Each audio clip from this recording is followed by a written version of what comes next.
ജാൻമണി വന്നതോടുകൂടി ഗബ്രി വരുമെന്ന് ജാസ്മിന് ഉറപ്പായിട്ടുണ്ട്.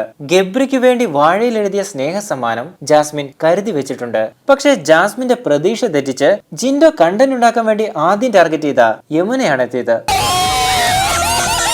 ജിൻഡോ ചായ കൊള്ളില്ല എന്ന് പറഞ്ഞ് കളിച്ചു തുടങ്ങിയതാണ്. യമുന ജിൻഡോയുടെ ടാർഗറ്റ് ആയിരുന്നത് യമുന പോലും അറിഞ്ഞു കാണില്ല. എന്നാൽ പിന്നീട് യമുനയുമായിട്ട് നല്ല സൗഹൃദത്തിലായിരുന്നു ജിൻഡോ. ഇനിയിപ്പോൾ യമുനയെ സോപ്പിട്ട് എല്ലാവർക്കും എല്ലാ കാര്യങ്ങളും മനസ്സിലാക്കാം. ഇത് കൊള്ളാമല്ലോ, ഈ വർഷം ജിൻഡോയുടെയും കല്യാണമുണ്ടെന്നാണ് ജിൻഡോ പറഞ്ഞത്. ജാൻമണി വളരെ സീക്രട്ട് ആയിട്ട് വെച്ച കാര്യമാണ് യമുന പെട്ടെന്ന് കയറി പൊട്ടിച്ചത്. ഒരു ചായ കൊണ്ട് ഇത്രയും പോപ്പുലറായ മറ്റൊരു മത്സരാർത്ഥി ബിഗ് ബോസ് ചരിത്രത്തിൽ കാണില്ല. സീസൺ 4-ൽ ചായയിലെ ഈച്ച ഒരു ചർച്ചാ വിഷയമായിരുന്നു.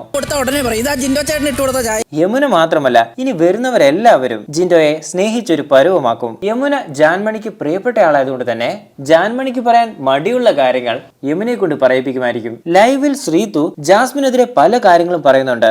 എന്തിനാണ് ജാൻമണി ജാസ്മിനെ പോലുള്ള ആളെ ഹക്ക് ചെയ്തതെന്നൊക്കെ ശ്രീതു ചോദിച്ചിരുന്നു. ജാസ്മിന് ഫൈനലിൽ 2ാം സ്ഥാനം കിട്ടുമെന്ന് വിചാരിച്ചാണോ ജാൻമണി ജാസ്മിനുമായി അടുക്കുന്നത്, അതോ ഇനി എന്തെങ്കിലും പണി ഒപ്പിക്കാനാണോ?